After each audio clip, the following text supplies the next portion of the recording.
advice because I don't know.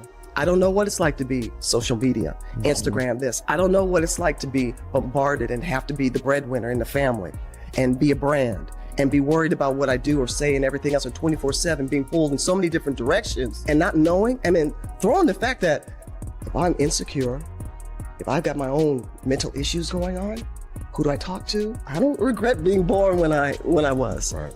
I'm in the right place at the right time. It's just been fascinating to watch these young ladies come up and now take the baton and take it to a different. And the way she delivered this message carried a level of calm, commanding power that instantly shifted the atmosphere around the entire sport. Just moments ago, the entire basketball world tilted on its axis because Cheryl Miller, yes, the Cheryl Miller, finally stepped forward and said what millions of fans have been thinking, feeling, shouting at their screens, and arguing about for months, but were too afraid to say publicly. She stated plainly that Team USA never genuinely wanted Caitlin Clark on its roster. And the second those words came out of her mouth, the entire sports universe erupted. Before we dive into the core of this massive revelation, do me a quick favor, hit that like button, because what you're about to hear will shake you to your core. And if you value honesty, transparency, and real basketball, make sure to subscribe right now.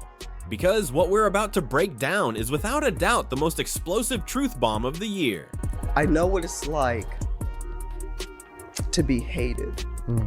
I know what it's like to be a black woman and hated because of my color. Yeah. I can't imagine this young lady, I don't want to use hate, but despised. And people just having, and look, she brought some on herself a little bit because she's cocky for a good reason. Cheryl Miller didn't whisper, didn't hint, and didn't dance around the point.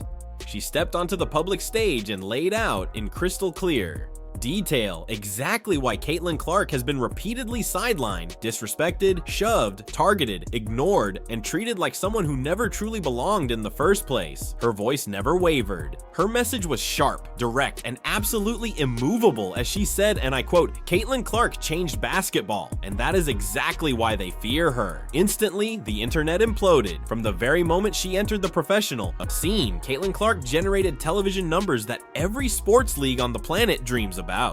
She reignited interest in women's basketball on a level no one had seen before, bringing millions of new and returning fans into arenas and onto screens. Speaking, I feel like she ought to be able to wear her 22, but nonetheless, it looks like she's making a big change, folks. There's a case to be made that Indiana Fever superstar Caitlin Clark's 22 is the most recognizable number in women's sports right now. I don't think there's even I don't think it's arguable at all. I just think when you think of far and away women's sports, we're talking about entire families showing up, young kids begging their parents to watch games, and people who had never sat through a single WNBA matchup suddenly following every highlight. And what did she receive in return for transforming the landscape? A non-stop barrage of dangerous fouls, almost zero whistle protection, suspiciously timed bench removals, constant accidental elbows and shoves, and a mountain of excuses stacked sky high. Cheryl Miller finally voiced what nobody with a position of authority inside Team USA or the WNBA dared to acknowledge publicly. They don't want her there because her star power eclipses everyone around her. But this wasn't just a casual take. Cheryl laid out a recognizable pattern she has observed for years. Every time a young superstar rises high enough to shake the hierarchy, the system pushes back. Every time a single player becomes bigger, then the machinery behind the sport, that machinery does everything in its power to pull them back down. And in Caitlin Clark's case, she didn't simply become big, she became monumental. At just 22 years old, she became the face of basketball worldwide. According to Cheryl Miller's testimony, that's precisely why the people in control of Team USA never intended to make her a cornerstone of their roster. Cheryl spoke the truth everyone else was too scared to say. Team USA suffers from the same politics infecting the WNBA. Favoritism, private power circles, unwavering loyalty to veterans, and zero space for an outsider who wasn't crafted through their chosen pipeline. Caitlin didn't come from their system. She didn't rise through their preferred channels. She didn't adhere to their script. She arrived from Iowa with her own massive fan base, her own spotlight, and an influence that overwhelmed the established order. Cheryl stated firmly that Team USA had already made their decision long before any roster discussions. The mission was simple: protect the veterans, maintain the old guard, and avoid letting a rookie become the face of the team. Caitlin Clark was never going to be fully embraced. The intention was to manage her, contain her, soften her presence, and keep her quiet. Ultimately, it didn't matter because Clark was out, of course, with the groin injury. Let's just scroll down here because Sonia Cintron also was on the All-Star team. She wore 22. But the same can't be said for Team USA basketball, as players aren't allowed to share the same jersey number when suiting up for the national team. In fact, players are forced to wear a completely different number than what they're accustomed to on their professional teams. Caitlin Clark is going to wear number 17 at Team USA training camp. I'm going to tell you this. But Caitlin Clark refused to play by the unspoken rules. She continued playing the electrifying brand of basketball the world fell in love with. And this is when Cheryl dropped the biggest revelation of all. They were terrified she would overshadow every veteran before the Olympics even began. Think about that for a moment. An organization afraid that a 22-year-old rookie would outshine players who've spent a decade building their reputations. That she would generate more media coverage, more highlights, more discussion, and more excitement than the entire roster combined. Team USA wasn't ready for that kind of shift. The system supporting it certainly wasn't. So rather than celebrating a groundbreaking star, they resisted her rise. And fans saw everything: the awkward body language from teammates, the strange rotation choices, the hard fouls clearly meant to intimidate, the accidents ignored by referees, and the constant criticism for actions other players routinely received praise for. Cheryl Miller summarized it perfectly.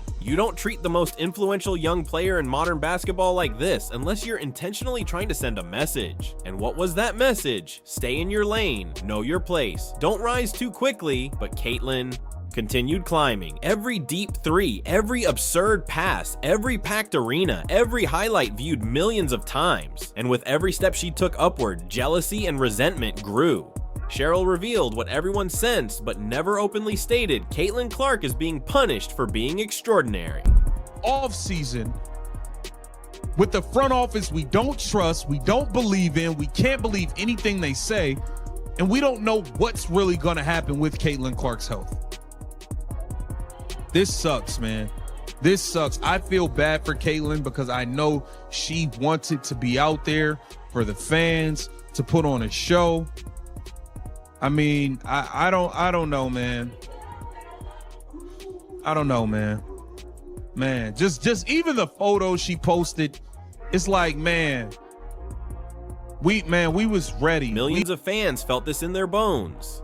Parents felt it while watching with their kids.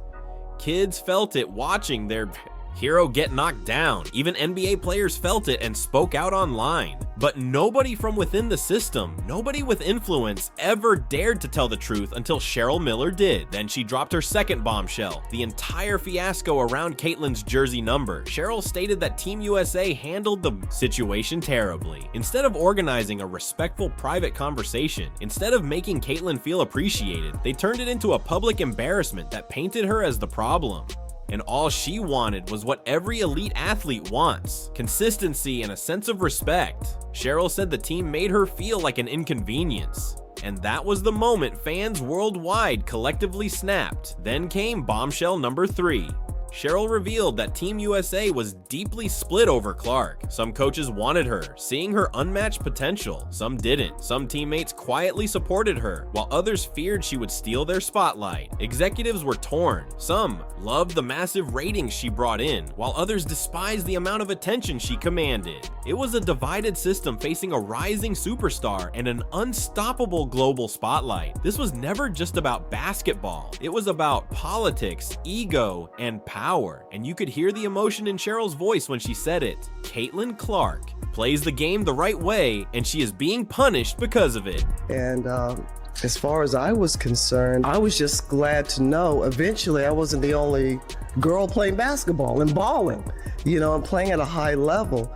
But it's been a blessing just to watch the women grow and watch the women find their voices, use their platforms, and finally get paid. Right.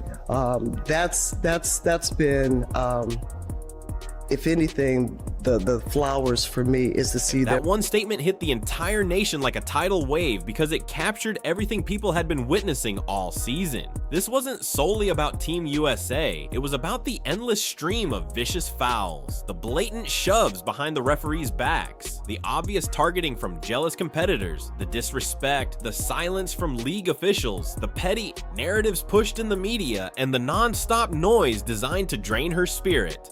So if you're excited for what comes next, if you're ready for more analysis, more breakdowns, more behind-the-scenes stories, and more truth about what's really happening, then make sure you hit that subscribe button, tap the notification bell, and drop a comment right now with your reaction to Caitlin Clark's first moments in Europe.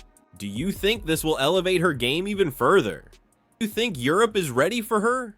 Or do you believe this chapter will be the spark that changes women's basketball forever? Thank you for watching, thank you for supporting the content, and thank you for being part of this fast-growing community. Stay locked in because the next update is coming soon. And trust me, you don't want to miss what happens next. I'll see you in the next one.